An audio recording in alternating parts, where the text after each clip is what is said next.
But I want to continue on this same vein, because the Secretary General of the UN, Antonio Guterres, said that he was deeply distressed by Israel's announcement of a siege on the Gaza Strip. He said that the humanitarian situation, quote, will only deteriorate exponentially, and that crucial life-saving supplies, including fuel, food, and water, must be allowed into Gaza. So the UN is saying you must do this. You are saying you're not going to do this. How do you? No, we're not saying that. He's saying doing it immediately. What I'm saying is what you're doing. No. He's saying doing it immediately. I got you. I'll tell you exactly what we're saying. I'm saying we will do everything for the Gazan people.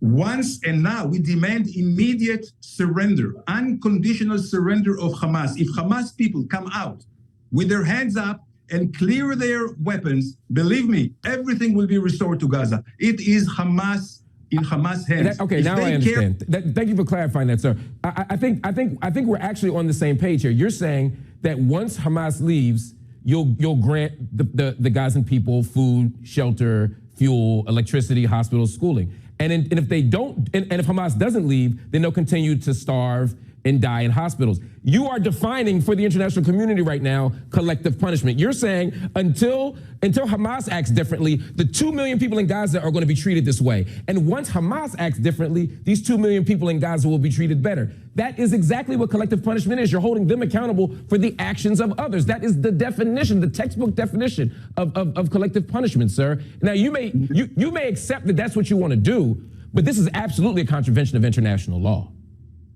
Well, I'll tell you exactly. No, had we pushed them to the wall, we're not pushing them to the wall. We want to open a humanitarian corridor so they can leave. But if Hamas, so that who can leave? Citizens? You're saying civilians can leave, but only through the Rafah border, correct? At this point, yes. So they can't come. Where else? Your country. They can come into Israel.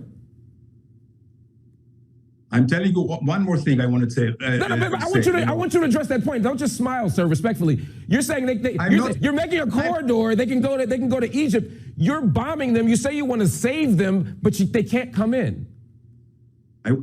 First of all, I'm not smiling. I'm crying in my heart. I'm crying in my heart for all the butchery of thousands of Israelis. Why do you think the world is with us?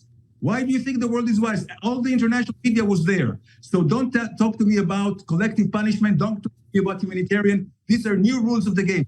There is no coexistence with Hamas, which is worse than ISIS, and we will not stop. We are allowing the population to leave. But if Hamas will surrender, there won't be any problem whatsoever. Danny Ayalon, thank you so much for joining me on Upfront.